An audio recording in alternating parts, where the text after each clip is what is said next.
दुरूद शरीफ पढ़ लें।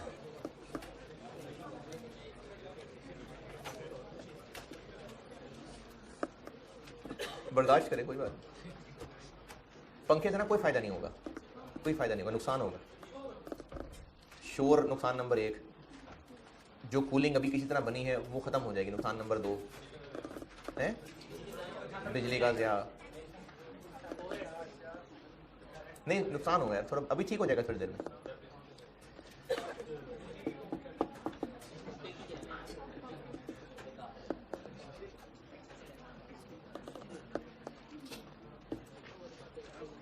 अच्छा, लास्ट क्लास के बाद ना एक स्टूडेंट ने एक सवाल किया था, मुझे लगता है कि शायद ये और भी किसी को कन्फ्यूजन हो सकती है, इसलिए बता देता हूँ। ये जो एबनॉर्मल गेन के यूनिट्स थे, आप इनको अगर ऐसे सोचेंगे कि ये वो हैं जो बन गए हैं, ये वो हैं जो बन गए हैं। एबनॉर्मल गेन क्या है? इनपुट था कल वाले सवाल की अगर बात करो तो, जो कल सवाल किया था 4000 ना, ये इन था और आउट था 3700 और लॉस 300 हुआ था जबकि सोचा था 400, तो 300 हुआ और 100 नहीं हुआ, इसको हमने एबनॉर्मल गेन कह दिया। और इसकी स्क्रैप वैल्यू ली है ना 18 रुपये। इसमें अगर आप ऐसे सोचेंगे कि ये 100 यूनिट्स वो हैं जो बन गए हैं, ये बने कि नहीं बने? क्या सोचा था कितने बनेंगे, कितने बन गए? तो 100 और बन गए ना। तो ये जो एबनॉर्मल गेन के 100 यूनिट्स हैं ये वो हैं जो बन गए हैं। अब जब बन ही गए हैं तो फिर इनकी स्क्रैप वैल्यू क्यों? ये बात दोबारा सुने, ये बन गए हैं तो जब बन ही गए हैं तो उनकी स्क्रैप वैल्यू कैसे हो सकती है? तो बन गए हैं। सवाल समझ आ रहा है कि नहीं है? नहीं वो तो ठीक है, जवाब तो है इसका, लेकिन ये बात जो मैं कह रहा हूं कि ये 100 बन गए हैं तो एक सब नॉर्मल लॉस की नहीं, डिफेक्टिव यूनिट्स की है, डिफेक्टिव यूनिट्स।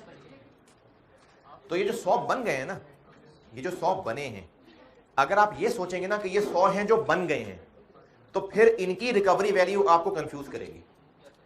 इसको ऐसे नहीं सोचना कि ये बन गए हैं, इसको ऐसे सोचना है कि ये 100 वो हैं जो लॉस नहीं हुआ है। हाँ हाँ, लेकिन इनकम की फिगर कैसे निकाली थी? P&L में इनकम, हाँ तो वो डिफेक्टिव यूनिट्स की स्क्रैप यानी वो नॉर्मल गेन ही को हमने कहा था ना कि 80 रुपए लेकिन माइनस 18 रुपए, पता नहीं 78 रुपए माइनस 18 रुपए। एबनॉर्मल गेन को इनकम कितना बनाया था? तो स्क्रैप माइनस की थी ना। तो ये शक बनता है स्टूडेंट को कि ये तो बन गए हैं, तो फिर इनकी स्क्रैप वैल्यू किस बात की? तो इनको ऐसे नहीं सोचना कि ये वो हैं जो बन गए हैं, ऐसे सोचेंगे तो कंफ्यूजन होगी। ये वो हैं जो लॉस होने थे लेकिन नहीं हुए, तो फिर इनकी स्क्रैप वैल्यू क्या है? जो आनी थी नहीं आई। इस तरह सोचेंगे तो फिर स्क्रैप वैल्यू को रिलेट कर पाएंगे। अगर आप इसको ये सोचेंगे ना कि 100 बन गए हैं तो इनको बनने का सोचेंगे तो आपको लगेगा कि ये तो पूरी कीमत के बिकेंगे, ये थोड़ी स्क्रैप के बिकेंगे। तो इसलिए इनको ये नहीं सोचना कि ये बन गए हैं, इनको ये सोचना है कि ये लॉस नहीं हुए। अगर आप जिंदा हैं तो ये नहीं सोचना कि आप जिंदा हैं, सोचना है कि मरे नहीं है। तो ये वो है जो बन गए नहीं, ये वो है जो लॉस नहीं हुए। चलिए ये लेवल चेंज करते हैं।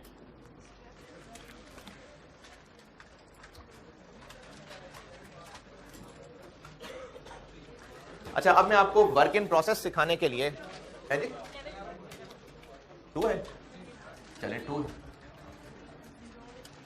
अब मैं आपको ना वर्क इन प्रोसेस सिखाने के लिए फिलहाल लॉसेस को हटा रहा हूं। तो आउटपुट है, लॉस फिलहाल छोड़ देते हैं, नहीं है। क्लोजिंग वर्क इन प्रोसेस है और पहले ये सीख लें, इसलिए ओपनिंग वर्क इन प्रोसेस नहीं है।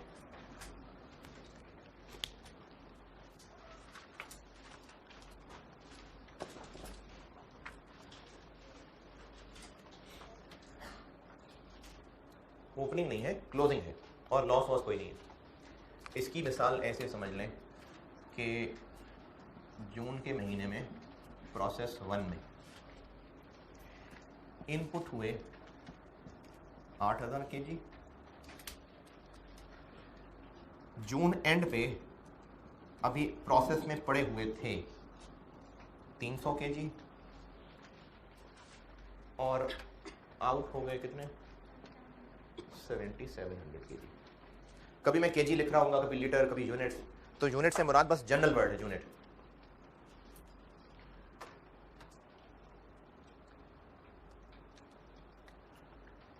वर्क इन प्रोसेस इन्वेंट्री क्या होती है? वर्क इन प्रोसेस इन्वेंट्री जो मशीनों के अंदर मौजूद है। Closing work in process inventory क्या होगी? जो महीने के एंड पे बिल्कुल क्लोज करते हुए बची हुई है। वरना वर्क इन प्रोसेस तो हर वक्त मौजूद है, लेकिन क्लोजिंग वर्क इन प्रोसेस वो है जो मंथ एंड पे अकाउंट्स क्लोज करते हुए, ईयर एंड, मंथ एंड, उस वक्त जो मशीनों के अंदर मौजूद है वो क्लोजिंग वर्क इन प्रोसेस है। अच्छा, ये जो डाटा सामने लिखा हुआ है, क्या इसका ये मतलब है कि 8000 किलो 1 जून को सुबह सुबह मशीन में डाले थे, पूरा महीना वो मशीन में पड़े रहे, 30 जून को जब मशीन का ढक्कन खोला तो 7700 kg बाहर आ गए, इन्होंने कहा भी ठहर दो, ये अंदर ही रह गए हैं, ये पूरा महीना पड़े रहे और बाद में भी निकलने से इनकार कर दिया इन्होंने। ये मंथ की टोटल एक्टिविटी है। हुआ असल में ये होगा कि 2-2, 3-3 100 करके मशीन में डलते होंगे। हो सकता है मशीन के अंदर वो 10 घंटे रहते हों, 10 घंटे बाद मशीन से निकाल लिए, फिर प्रोसेस 1 से वो आउट हो गए, फिर उसके बाद 200 और डाले, फिर 10 घंटे मशीन में रहे, फिर 10 घंटे बाद वो आउट हो गए। 200, 300 करते करते ये 7700 बना है। और ये कौन से हैं? जो 30 जून रात 12 बजे जिनके भी 10 घंटे पूरे नहीं हुए थे, ये वो है। ये जो प्रोसेस की ड्यूरेशन है ना, ये पूरे महीने की नहीं होती है। प्रोसेस जो एक दफा चल रहा है, जैसे अगर कढ़ाई गोश्त पक रहा है, काली मिर्चें भी हैं इसके अंदर अच्छी, तो दुम्बे की चर्बी में ही पक रहा है, दुम्बा कढ़ाई पक रही है, तो वो जो टोटल कुकिंग टाइम है कढ़ाई का, अगर वो 1 घंटा है, अगर, तो उस 1 घंटे का ड्यूरेशन हो सकता है कि 30 जून रात 12 बजे, अभी 11:40 पे वो कढ़ाई में गोश्त डाल के पकाना शुरू किया था, तो चूंकि 30 जून 12 बज गए, तो वो जो अभी पूरा घंटा नहीं हुआ था, जितना गोश्त मशीन उस कढ़ाई में पड़ा हुआ है, वो closing work in process. Closing work in process. ये ऐसा नहीं है कि ये 300 पहले दिन आए थे और पूरा महीना पड़े रहे और इनका अभी अटेम्प्ट लगाने का दिल है, ये ऐसा नहीं है। ये अभी अभी ईयर एंड से जस्ट पहले जो प्रोसेस शुरू हुआ था, ये उसके बचे हुए हैं। अभी वो प्रोसेस ड्यूरेशन चूंकि पूरी नहीं हुई थी, इसलिए ये मंथ एंड पे बचे रह गए। अगले ही लम्हे क्या होंगे? ओपनिंग वर्क इन प्रोसेस जुलाई का, वो मैं लेवल 3 बना दूंगा। अभी इस वक्त 31 मई रात 12 बजे कुछ भी मशीन में नहीं था, इसलिए जून का ओपनिंग वर्क इन प्रोसेस कोई नहीं था। लेकिन 30 जून रात 12 बजे मशीन में 300 किलो पड़े हुए थे, तो इसलिए जून का ये क्लोजिंग वर्क इन प्रोसेस है। ये बात ओके? मटेरियल कॉस्ट इनकर होने से क्या मुराद है? ये मैंने परसों बात बताई थी। मटेरियल कॉस्ट क्या मुराद है इससे? मैं आपको कह रहा हूं मटेरियल कॉस्ट 2,40,000 है, क्या मतलब? ये मटेरियल का कंज्यूम होना है, यानी रॉ मटेरियल स्टोर से मशीन के अंदर डाल देना है, ये है रॉ मटेरियल कॉस्ट, यानी कंज्यूम हो जाना। तो ये जो 300 kilo work in process closing है, इन 300 किलो पे मटेरियल कॉस्ट इनकर हो चुकी है या अभी होनी है? हो चुकी है। कन्वर्जन पूरी हो चुकी है या नहीं? क्यों नहीं? क्योंकि अभी ये वर्क इन प्रोसेस के अंदर पड़ा हुआ है।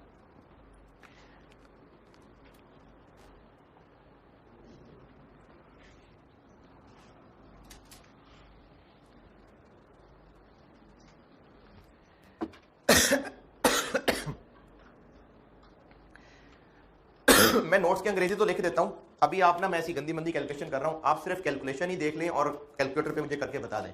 अभी इस काम को नोट ना करना, क्योंकि इतना गन मचेगा कि आपको क्या नोट करेंगे।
ये डाटा है और आपसे सवाल ये है, सब लोग ट्राई जरूर करिएगा जैसे जो समझ आए। Cost per unit, cost per KG है सामने आपके सारा कुछ।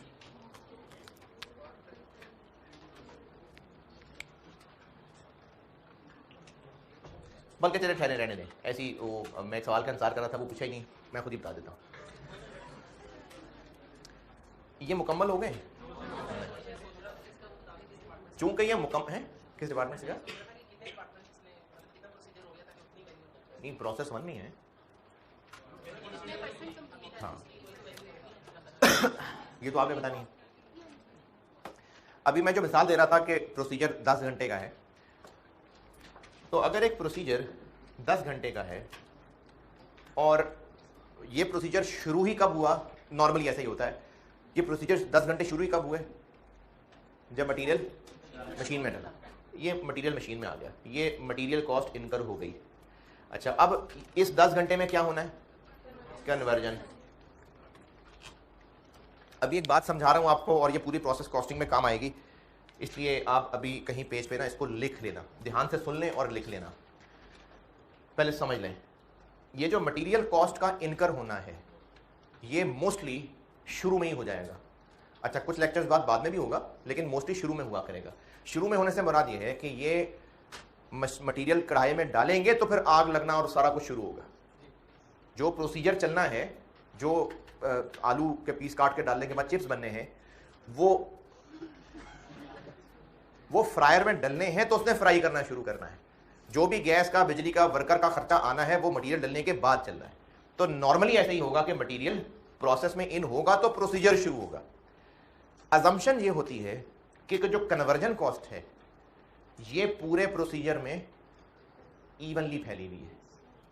ये बात मैं पहले पूरी तरह बार बार रिपीट करता रहूंगा, जब लगे कि बात समझ आ गई है फिर फाइनल समरी बताऊंगा जो आप लिख सकें। प्रोसेस की ड्यूरेशन मैंने मिसाल ली 10 घंटे। मटेरियल तो जनरली ऐसा ही होगा कि मशीन में डलेगा तो ये 10 घंटे शुरू होंगे। इसको कहा जाता है कि material is added at start of process, normally ऐसा ही होता है। लेकिन कन्वर्जन यानी गैस का बिल, वर्कर्स की मेहनत, बिजली का बिल, रिपेयर मेंटेनेंस, जो भी ओवरहेड्स हैं, जो भी लेबर हैं, वो खर्चे कब इनकर हो रहे हैं? 10 घंटे में इवनली फैले हुए हैं। इवनली फैले हुए यानी यहां से जो बिजली लगना शुरू हुई 10 घंटे तक उतनी ही बिजली इस्तेमाल होती रही। जो वर्कर ये काम कर रहा था यहां से लेके यहां तक उस वर्कर की मेहनत चल रही है और 10 घंटे की मेहनत वर्कर की लग रही है।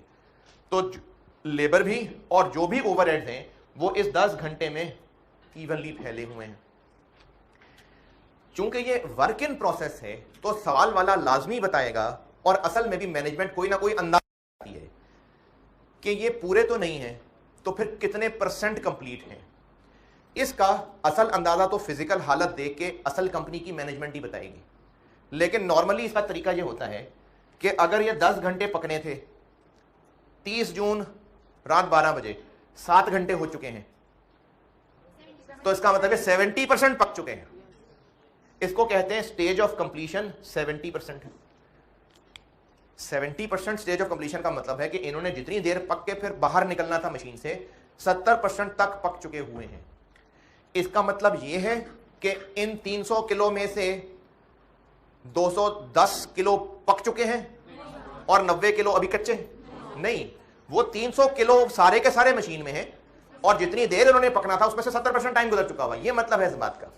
तो जब भी क्लोजिंग वर्क इन प्रोसेस होगा लाजमी उसकी स्टेज ऑफ कंप्लीशन होगी, और वो स्टेज ऑफ कंप्लीशन मेनली उसकी फिजिकल चेंज को कहेंगे।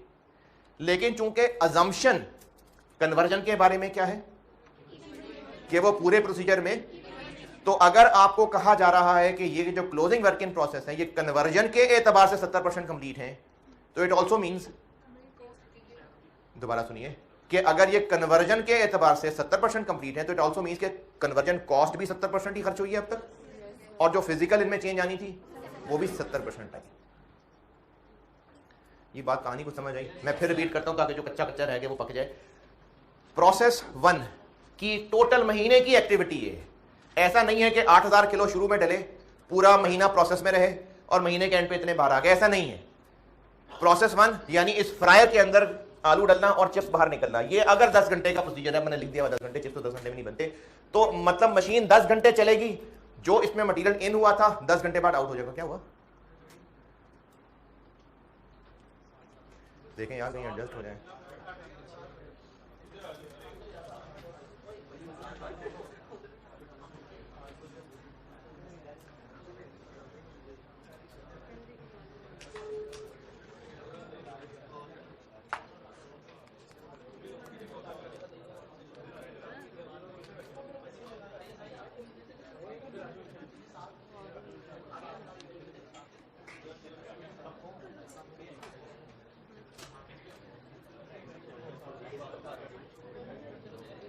थोड़े से और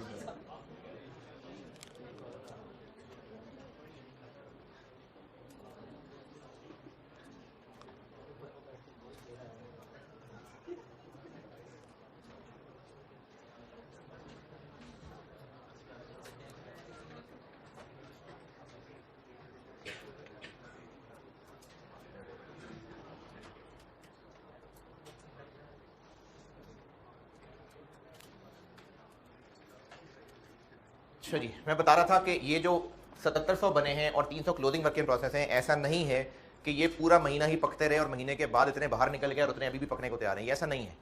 प्रोसेस की ड्यूरेशन एक दफ़ा की अगर 10 घंटे है तो ये महीने में को 300 दफ़ा चला होगा, 500 दफ़ा चला होगा, और थोड़े थोड़े करके इन होते होंगे, फिर वो पक्के बाहर चले जाते होंगे। तो जितने पक्के बाहर गए होंगे ये उनका टोटल है। ये कौन से वाले हैं? जो बिल्कुल आखिर में मशीन में आए थे और अभी उनके 10 घंटे पूरे नहीं हुए थे और ये रंडा गए, ये वो चीज़ है। लाजमी इनके लिए कोई ना कोई इनकी फिजिकल हालत के एतबार से स्टेज ऑफ कंप्लीशन बताई होगी, सवाल में बताई होगी। एक बात तो मैंने ये की है कि जो क्लोजिंग वर्क इन प्रोसेस हैं वो कोई ना कोई परसेंटेज कंप्लीशन तक पहुंचे हैं फिजिकल हालत में।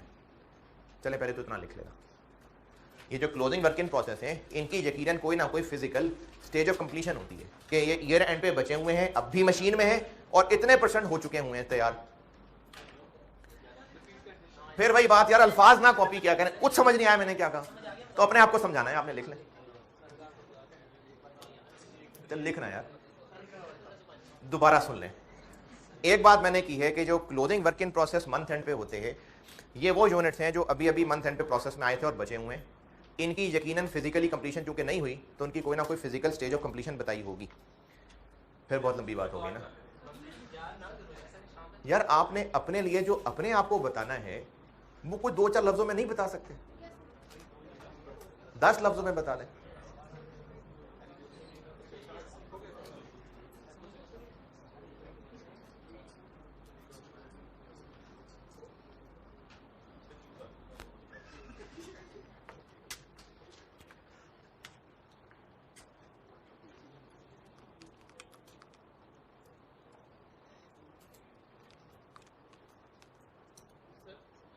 एक मिनट यार, वो रश मच जाएगा दिमाग में।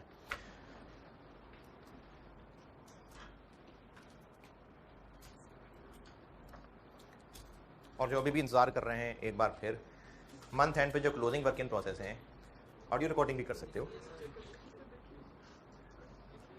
जो मंथ एंड पे क्लोजिंग वर्क इन प्रोसेस हैं वो चूंकि मुकम्मल नहीं हुए तो यकीनन उनकी कोई ना कोई फिजिकल स्टेज ऑफ कंप्लीशन सवाल में बताई होगी। इससे शॉर्ट नहीं है मेरे पास।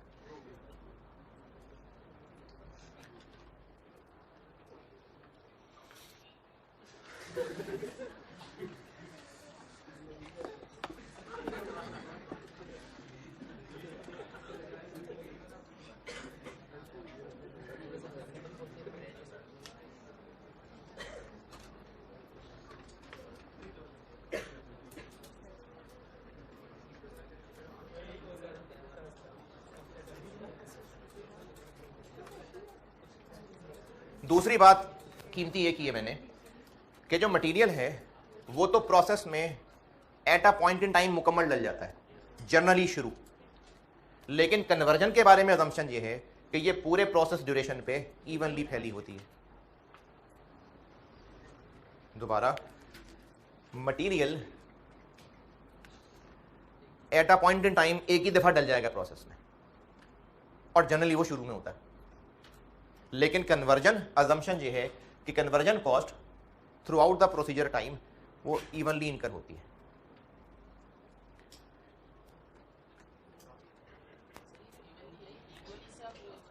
जी जी जी जी, यही मतलब है ठीक। हाँ, तो हमें कैलकुलेशन में कुछ तो आसानी करनी है ना, तो उसके लिए आसानी कैलकुलेशन के लिए की गई है कि अगर 10 घंटे है तो 10 घंटे में बराबर बिजली लग रही है, बराबर मेंटेनेंस लग रही है, तो ये अजम्पशन होती है कैलकुलेशन की।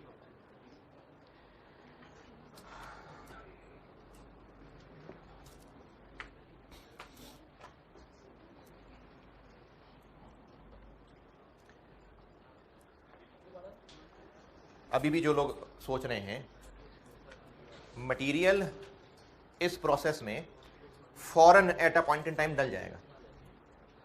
अच्छा, ऐसा हो सकता है ना, ऐसा हो सकता है कि कोई केमिकल होता जो थोड़ा थोड़ा सा 10 घंटे में आस्ता आस्ता प्रोसेस में डल रहा होता, ये भी तो हो सकता था। लेकिन इस तरह की चीज़ें कैलकुलेशन में मुश्किल हो जाती हैं, तो फिर कैलकुलेशन में आसानी उन्हीं सवालों पे रखी जाती है कि जो मटेरियल ऐसे बस उंडेल लिया साहब, तो मटेरियल प्रोसेस में फौरन डल जाएगा, जो कि जनरली कब, स्टार्टअप प्रोसेस। लेकिन कन्वर्जन कॉस्ट की अजम्पशन ये है कि ये पूरे प्रोसेस की ड्यूरेशन पे इवनली फैली होगी।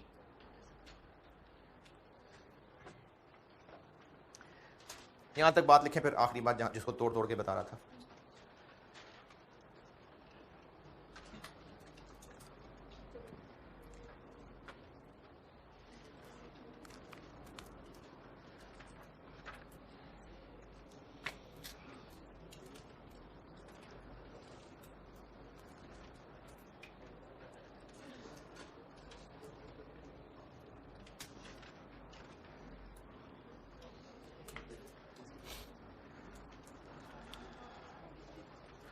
पहली बात, जो महीने के एंड पे क्लोजिंग वर्क इन प्रोसेस बच जाएगा क्योंकि ये मुकम्मल नहीं हुआ तो उसकी यकीनन कोई ना कोई फिजिकल स्टेज ऑफ कंप्लीशन बताई होगी। दूसरी बात, मटेरियल नॉर्मली एक ही वक्त प्रोसेस में डल जाएगा सारा का सारा, और जनरली वो कब डलेगा, स्टार्ट ऑफ प्रोसेस। लेकिन जो कन्वर्जन कॉस्ट है उसके लिए अजम्पशन ये है कि थ्रू आउट प्रोसेस के ड्यूरेशन इवनली डलती रहेगी, इनकर होती रहेगी। और अब तीसरी बात यह है, इन दोनों बातों का आगे कंक्लूजन, इसलिए जो प्रोसेस की फिजिकल स्टेज ऑफ जो क्लोजिंग वर्क इन प्रोसेस की फिजिकल स्टेज ऑफ कंप्लीशन है, वही उसकी कन्वर्जन कॉस्ट की भी स्टेज ऑफ कंप्लीशन है। जो इन क्लोजिंग वर्क इन प्रोसेस की फिजिकल स्टेज ऑफ कंप्लीशन है, वही उसकी कन्वर्जन कॉस्ट की भी स्टेज ऑफ कंप्लीशन है। इस बात का मतलब यह है, अगर लिखने से पहले मतलब समझ लें शायद फायदा हो जाए, कि अगर ये closing work in process 70% complete है, तो इसका मतलब है कि इन पे जितनी टोटल कन्वर्जन कॉस्ट लगनी थी तो इन्होंने मुकम्मल होना था, वो भी अभी 70% लगी हुई है। ये मतलब है इस बात का। कंक्लूजन बता रहा हूं कि जो क्लोजिंग वर्क इन प्रोसेस की फिजिकल स्टेज ऑफ कंप्लीशन है, वही उसकी कन्वर्जन कॉस्ट की भी स्टेज ऑफ कंप्लीशन है।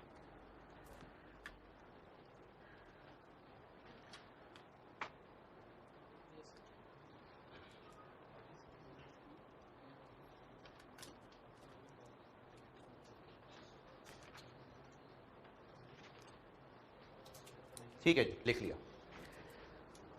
चलिए अब इस सवाल पे आते हैं, और मैं कहता हूं कि ये 75% कंप्लीट। मेरे सिर्फ इतना लिखने से अंडरस्टूड ये है कि मटेरियल तो लग गया, कन्वर्जन कॉस्ट 75% लगी है। चलें, अब मेरा सवाल है आपसे, अपनी तरफ से जरूर सारे कोशिश करके देखिएगा, मैं तो बता ही दूंगा। मैंने पूछा है कॉस्ट पर यूनिट, ये जो आउटपुट है, अगर मैंने सवाल में पूछा होता कि total cost of completed units, तो फिर कॉस्ट पर केजी निकालते तो 4600 से मल्टीप्लाई करते हैं ना, तो वो क्या है कॉस्ट पर यूनिट, ये निकाल लें। ये जो मुकम्मल होके जा रहे हैं बार, इनकी कॉस्ट पर केजी बता दें। ट्राई जरूर किया करें सारे।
जी जी,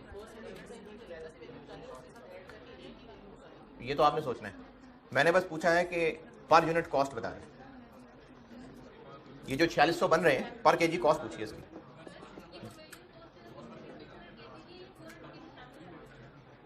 जून में टोटल खर्चा इतना है।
चलें ठीक है, डन। ये कितना बना? 794। ये किया हो किसी ने? कितना आया इसका आंसर? 1761। हाँ जी, ऐसे किया किसी ने? अच्छा चले, जिन्होंने किया है क्यों बताएं। अच्छा, ये सारी डिस्कशन आपको करने को कहा, मैं तो बेटे फार्मूला बता ही दूंगा, लेकिन मेरी कोशिश ये होती है कि आप सोचें, दिमाग इस्तेमाल करें, चीज़ों को लॉजिकली रिलेट करें। इसलिए पूछ रहा हूँ, इसमें जो गलत बताएगा उसकी कोई बेइज्जती नहीं है, पहले कौन सी इज्जत है कोई। ये जिसने किया क्यों? हाँ एडिड है, हाँ एडिड है, ये नहीं ऐसे होगा। अच्छा, ऐसा करने में गलत क्या है भाई? ये जो 400 किलो इन प्रोसेस है, इस पे मटेरियल कॉस्ट भी लगी हुई है, वो इसमें है, इस पे कन्वर्जन भी लगी हुई है, वो इसमें है। तो क्या ये सारा खर्चा सिर्फ 4600 किलो का है? नहीं, जबकि हमारे ऐसा करने से हम कह रहे हैं कि सारा खर्चा सिर्फ 4600 किलो का आया है, तो नहीं, ये तो ठीक नहीं है, क्योंकि इसमें तो 400 किलो का आया हुआ खर्चा भी है। अच्छा, फिर और कैसे करें? इसका 75% ले लूँ। अच्छा चलो, ये भी शायद किसी ने किया हो, 794 का 75% ले लें। नहीं, ऐसे ना करें। अच्छा, 5 लाख पूरा ले लें और 294 का 75% ले लें। ये भी नहीं किया किसी ने? किसी ने तो किया होगा, किया है ऐसे, डिवाइडेड बाय 4600। ठीक है, ऐसे किया। ये क्यों गलत है भाई?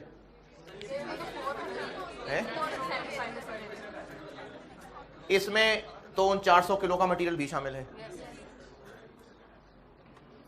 और ऐसा करने से सिर्फ इन 4600 की बन गई, यानी मसला सिर्फ 5 लाख का। जिनको ये गलत लग रहा है, मसला सिर्फ 5 लाख लिखने का है, क्योंकि ये 5 लाख उन 400 का भी है। सिर्फ इसमें क्या गलती है? अच्छा, मुझे समझ किसी की नहीं आ रही। हाँ जी, हाँ तो सही, ऐसा नहीं करना चाहिए। ऐसा करना इसलिए गलत है क्योंकि ऐसे करने का मतलब है कि जो पूरी कन्वर्जन कॉस्ट आई है उनमें से 75% 4600 का, ऐसा नहीं है। इन पे पूरी कन्वर्जन कॉस्ट लग चुकी, वो भी इसमें है, और जितनी 400 किलो पे लगनी चाहिए थी, जितनी थी उसका 75% इसमें है, इसका नहीं, मजीद 75% कर देना।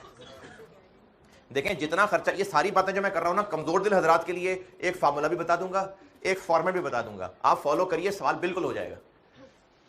बेकार डिस्कशन हो रही है। नहीं, कमजोर दिल लोगों की बात कर रहा हूं, है ठीक है ना। तो ये जो 4600 हैं ये मुकम्मल बन गए, इन पे जितनी कन्वर्जन लगी, जितनी लगनी चाहिए थी, वो सब इस 294 में है। इन 400 किलो पे जितनी लगनी चाहिए थी उसका 75% इसके अंदर है, इसका फिर से 75% नहीं ले लेना, तो इसलिए ये भी गलत है। अच्छा जी, और कुछ जी, चलो बताओ।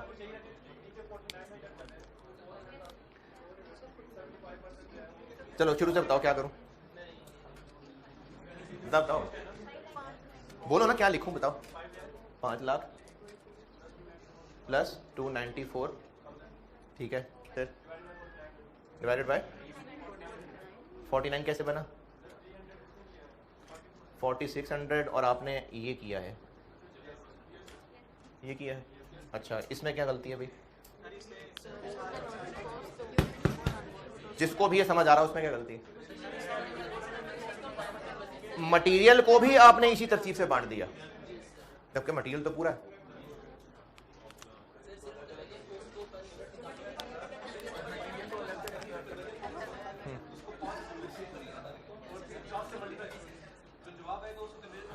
अच्छा, एक मिनट मैं करता हूँ ठीक है। अच्छा, एक बात तो जो अभी ये डिस्कशन से आपको भी थोड़ी बहुत समझ आ गई है, हम 5 लाख को अलग कर लेते हैं, 294 को अलग कर लेते हैं, क्योंकि ये मुकम्मल हो चुका है, ये मुकम्मल नहीं हुआ है। इसका डिनोमिनेटर और होना चाहिए, इसका डिनोमिनेटर और होना चाहिए।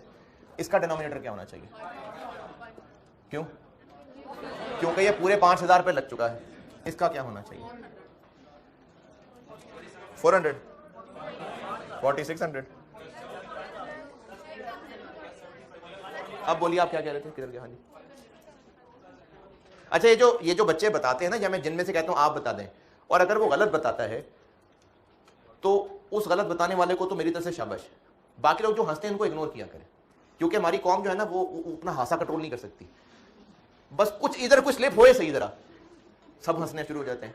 तो इसलिए जो बता रहे होते हैं वो डिस्करेज नहीं हुआ करें इनके हंसने से। जी बोलिए क्या कह रहे हो, ये नहीं ठीक है।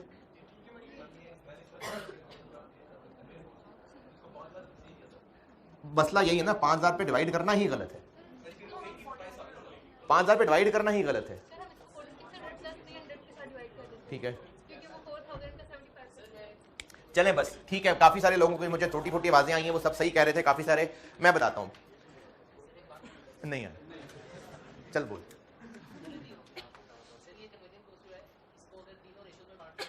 रेशोज में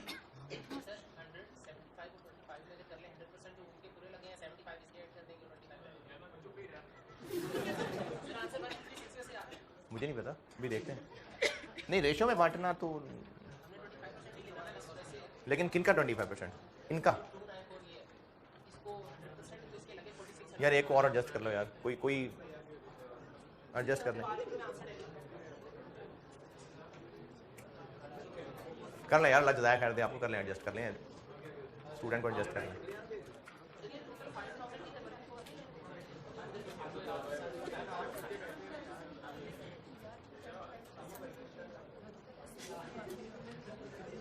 अरे तो 9 हो गए यार, नहीं 8 ही हैं, ठीक। चलिए मैं बताता हूं। अच्छा, मैं ना अभी बता इक्वेशन से रहा हूं, लेकिन आपने इक्वेशन आइंदा नहीं लगानी। मैं अभी सिर्फ समझाने के लिए इक्वेशन बनाऊंगा, उसके बाद करना क्या है, मैं एक टेबुलर फॉर्मेट बताऊंगा और आपने वो यूज करना है, क्योंकि अभी तो बस वर्क इन प्रोसेस है, आगे लॉस भी आना है, normal loss, normal gain, opening work in process भी आना है, फिर इक्वेशन नहीं लगनी आपसे। इसलिए मैं सिर्फ अभी वैसे ही समझाने के लिए इक्वेशन बना रहा हूं, अदरवाइज सब लोगों के लिए फिर एक टेबल का फॉर्मेट बता दूंगा। अभी जो इक्वेशन बना रहा हूं वो सबके लिए नहीं है, जो साथ साथ चलना चाहें, सोचना चाहें, उनके लिए बस सिर्फ समझाने के लिए। बाकी मैं एक टेबल बताऊंगा और आप सारे उस टेबल को यूज करेंगे। अगर अपनी तरफ से कोई फनकार है, नहीं मैं तो इक्वेशन नहीं लगाऊंगा, नहीं करना ऐसे, टेबल ही लगाइएगा। इक्वेशन से बता रहा हूं सिर्फ समझाने के लिए। इतनी बात तो बगैर इक्वेशन के ही कहूंगा कि हमें मटेरियल और कन्वर्जन की पर यूनिट कॉस्ट अलग अलग निकालनी पड़ेगी, क्योंकि दोनों के डिनोमिनेटर फर्क होंगे। मटेरियल कॉस्ट सब पे लग चुकी है, कन्वर्जन सब पे नहीं लगी है, डिनोमिनेटर फर्क होंगे, इसलिए पर यूनिट कॉस्ट अलग निकलेगी। अगर मैं मटेरियल पर यूनिट को, अगर पर यूनिट मटेरियल को x कह दूं तो कितने किलोज पे मटेरियल कॉस्ट लग चुकी है? 5,000 पे, पूरे 5,000 पे मटेरियल, तो ही ये 5 लाख रुपए आया है। ये कैसे निकालूं?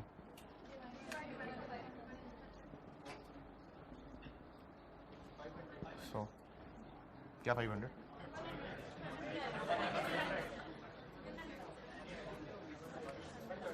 और अगर मैं कन्वर्जन कॉस्ट पर यूनिट को y कह दूं तो ये 294 ऐसे बना हुआ है कि इन पे पूरा y लग चुका हुआ है, जबकि इन पे जो y लगना था उसमें से इतना लगा है,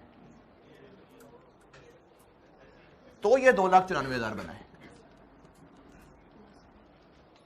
अगर y में कह दूं, अच्छा फिर बता रहा हूं, ये मैं ऐसे ही बस समझाने के लिए, मजे के लिए बता रहा हूं, वरना आपको एक टेबल बताऊंगा, वो फॉलो करना है जी।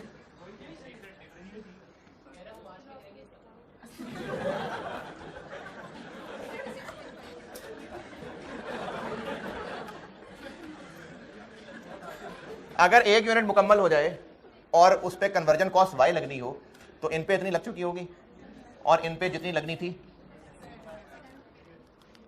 y कॉमन ले लें, नहीं 60 नहीं, y कॉमन ले लें, ये चीज बन जाएगा। अब यहां से y निकालें तो 294 डिवाइडेड बाय 4900,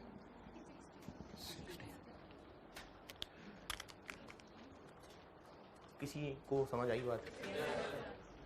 बस अब ये जो मैंने हेडिंग दी थी, अब उसके बारे में थोड़ी सी अंग्रेजी लिख देता हूँ, फिर फॉर्मेट्स बता देता हूँ। ये नोट क्यों करना है, इसमें क्या कांटे छटे क्या नोट करेंगे? अब per unit cost 160, 100 material 60 conversion, तो गलत।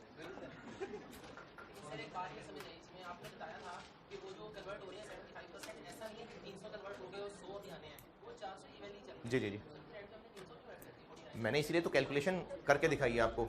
ये मैंने इसको 75% करना है, वो कॉमन से ऐसा बन गया। असल में 75% 400 नहीं हो रहे, 75% के कॉस्ट का है, वो तो कॉमन लेने की वजह से अंदर ये रह गया, इसीलिए इक्वेशन बना के दिखाइए।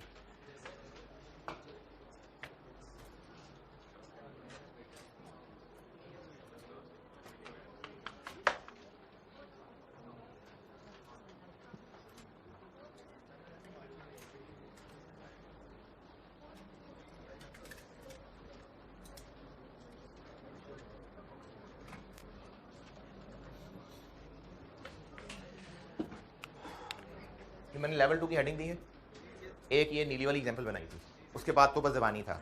अब आगे थोड़ी सी अंग्रेजी लिख देता हूँ।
चूंकि closing work in process conversion के एतबार से पार्शली कंप्लीट होता है, इसलिए कॉस्ट पर यूनिट दो टुकड़ों में निकालनी पड़ेगी, मटेरियल का अलग पोर्शन, कन्वर्जन का अलग पोर्शन।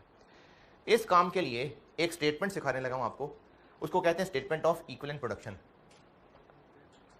और इसका एक फॉर्मेट बना रहा हूं, एक सवाल से सिखाता हूं, और इसको मैं बांधा प्यार से ईपी कहा करूंगा। पीपी नहीं, ईपी। ये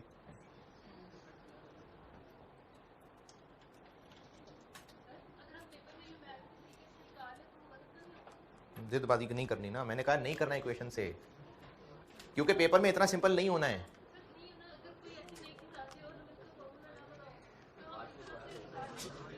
जो एक टेबुलर स्टेटमेंट बताऊंगा ना, उसमें सब वैरायटियां एडजस्ट हो जाती हैं, इक्वेशन में सब वैरायटियां एडजस्ट कर नहीं पाएंगे आप लोग, इसलिए मैं इक्वेशन से मना कर रहा हूँ।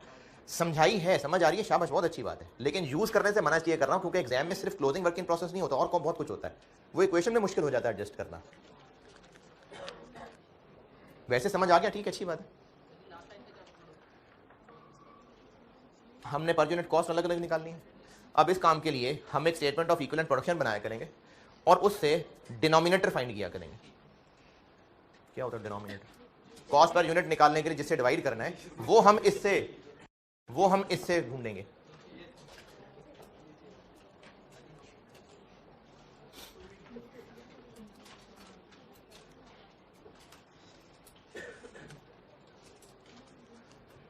चलिए एक सवाल लिखिए, इस सवाल से मैं आपको इसका भी फॉर्मेट सिखाने लगा हूं।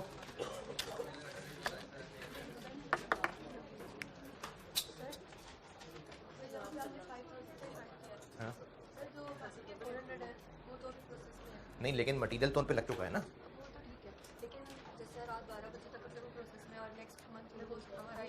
हाँ।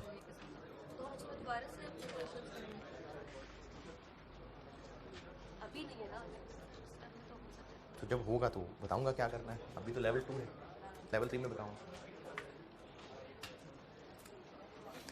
इक्विवेलेंट प्रोडक्शन की एक स्टेटमेंट सिखाता हूं एक सवाल से, इसका कॉन्सेप्ट समझ लें। इक्विवेलेंट प्रोडक्शन क्यों कहते हैं इसको? ये 2,94,000 कितने यूनिट्स पे खर्चा हुआ है? 5,000 पे, लेकिन इन पे मुकम्मल और इन पे मुकम्मल नहीं हुआ। 4600 वाई प्लस 400 इंटू पूरा वाई नहीं, 0.75 वाई। ये 0.75 इसके साथ मल्टीप्लाई करना है या इसके साथ? वो तो सबके साथ रहा है, लेकिन कॉन्सेप्टली ये किसका 75% कर रहा है?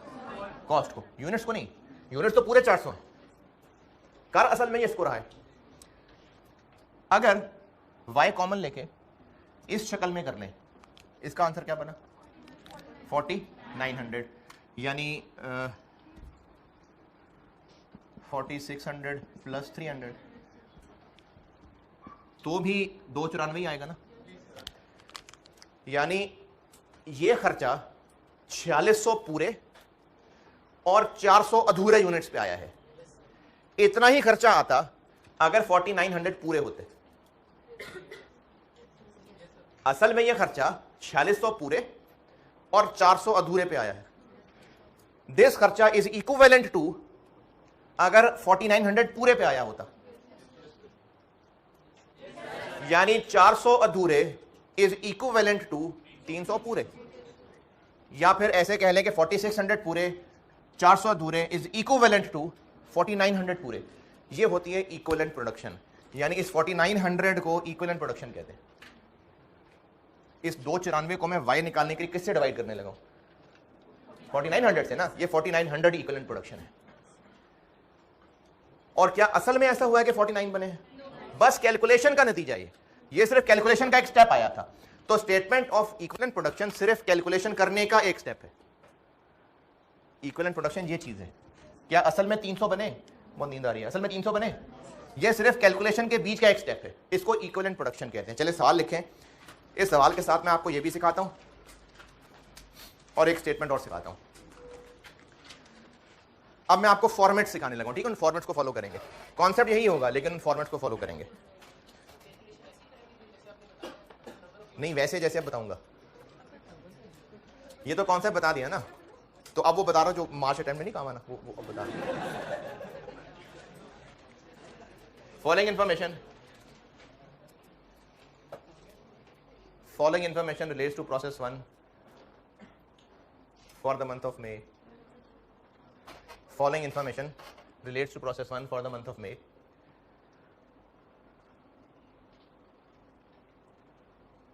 मैं ना सेम फिगर्स रख रहा हूं ताकि आप रिलेट कर सकें कि ये जो कॉन्सेप्ट समझाया था असल में वो किस फॉर्मेट से मैं सॉल्व करके दूंगा, इसलिए मैं सेम डाटा रख रहा हूं. Direct material cost, direct material cost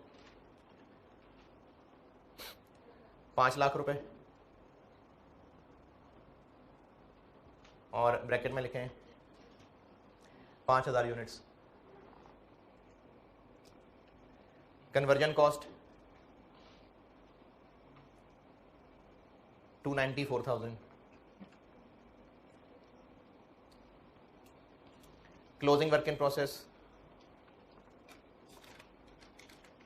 400 units और ब्रैकेट में लिखें 75% complete.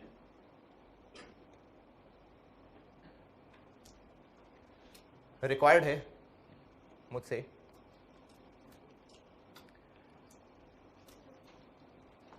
Equivalent production number 1, number 2 cost per unit. एक रिक्वायर्ड है इक्विवेलेंट प्रोडक्शन, एक रिक्वायर्ड है कॉस्ट पर यूनिट और एक रिक्वायर्ड है स्टेटमेंट ऑफ इवैल्यूएशन. इवैल्यूएट करना होता है ना, इवैल्यूएशन. चले मुझसे रिक्वायर्ड है. अब मैं आपको कुछ टेबल्स के फॉर्मेट सिखा रहा हूं, ये यूज किया कीजिएगा. होगा असल में वो इसी को बना हुआ, लेकिन टेबल इसलिए बना रहा हूं कि उसमें फिर आप आइंदा की वैरायटियां एडजस्ट कर सकेंगे. क्या जी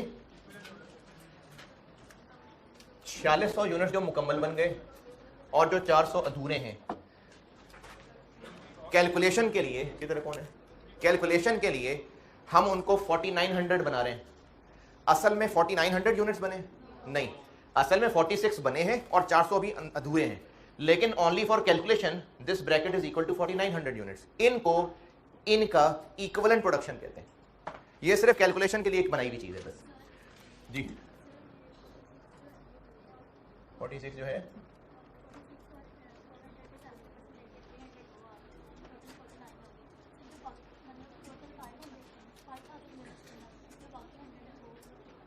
यही तो कह रहा हूं कि 4900 कुछ नहीं है.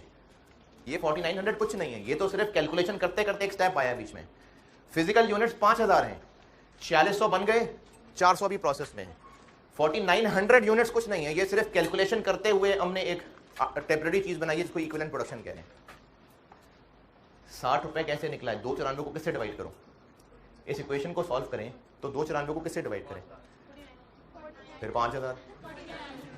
4900 से ना, तो ये जो 4900 का नंबर है इसको इक्विवेलेंट प्रोडक्शन कह रहे हैं. थोड़ी सी अंग्रेजी. यूनिट्स, स्टेज ऑफ कंप्लीशन की परसेंटेज और फिर दोबारा से, लेकिन अब की बार वो इक्विवेलेंट यूनिट्स. पहले यूनिट्स, स्टेज ऑफ कंप्लीशन, फिर दोबारा यूनिट्स लेकिन इक्विवेलेंट यूनिट्स. और इसके आगे 2 कॉलम, मटेरियल और कन्वर्जन.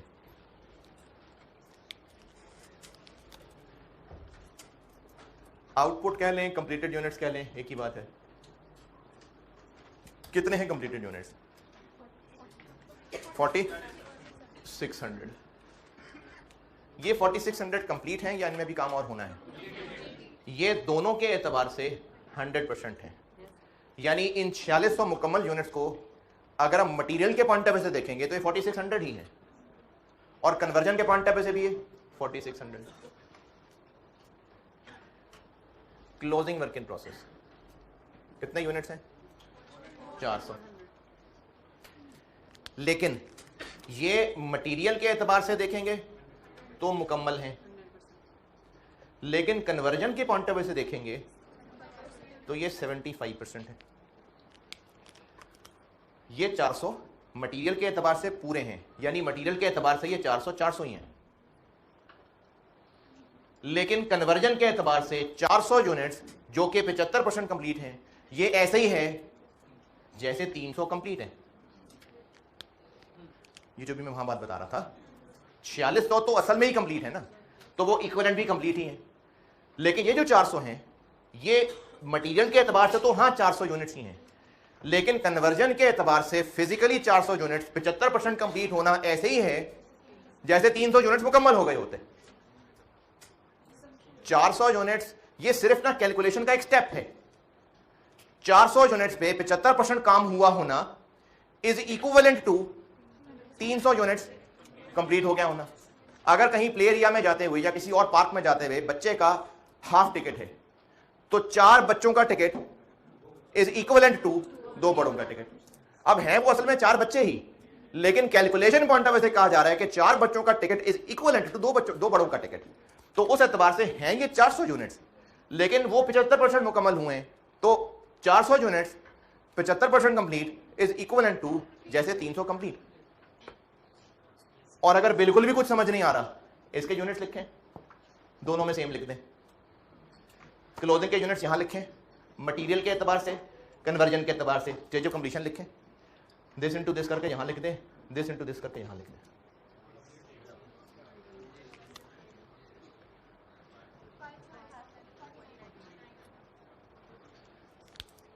ये होती है स्टेटमेंट ऑफ इक्विवेलेंट प्रोडक्शन। मकसद इसका क्या था? मटेरियल की जब पर यूनिट कॉस्ट निकालनी होगी तो ये उसका डिनोमिनेटर होगा, कन्वर्जन की पर यूनिट कॉस्ट निकालनी होगी तो ये उसका डिनोमिनेटर होगा।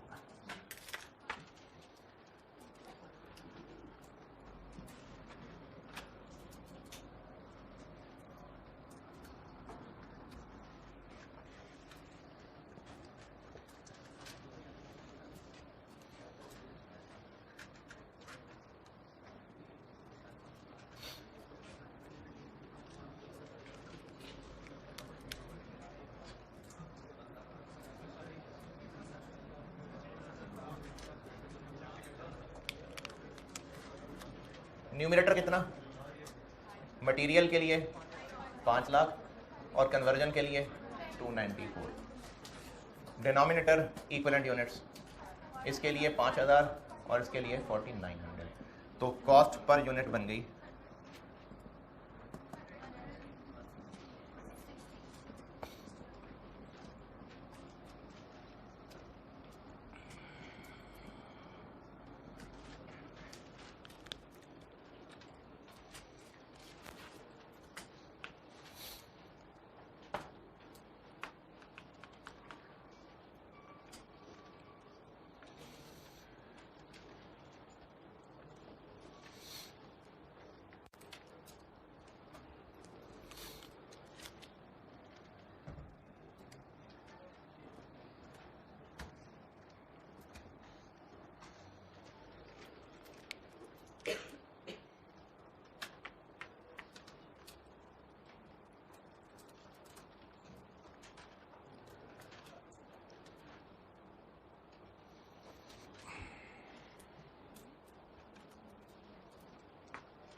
Statement of evaluation.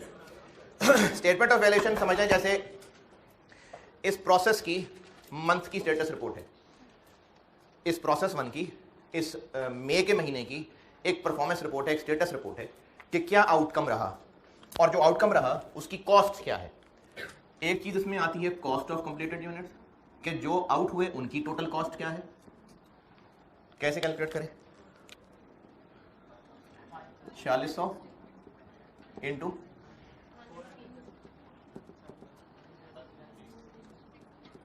ये, ठीक है।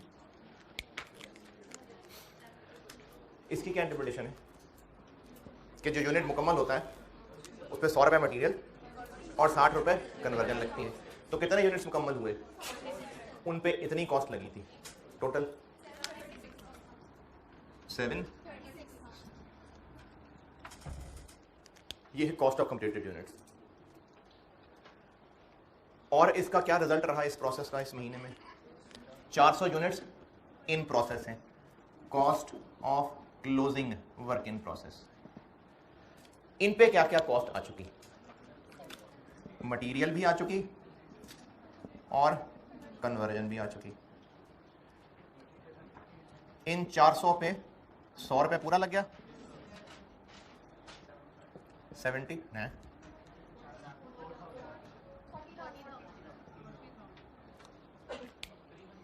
स्टेटमेंट ऑफ एवेल्यूएशन ये है कि इस महीने में जो इस प्रोसेस का एंड आउटकम है उसकी कॉस्ट बता दे। तो आउटकम ये है कि इतने बन गए हैं और इतने वर्किंग प्रोसेस हैं, इनकी टोटल कॉस्ट निकाल रहे हैं हम स्टेटमेंट ऑफ एवेल्यूएशन में।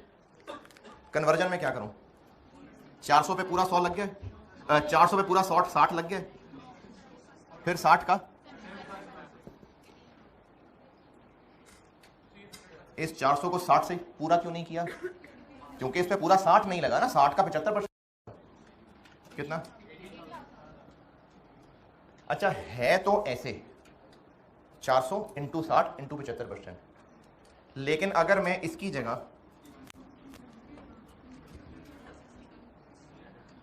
तो बुरा लगाऊं किसी को, असल में वही है 400 इंटू 60 इंटू 75%, लेकिन इस कैलकुलेशन में भी आंसर वही आएगा।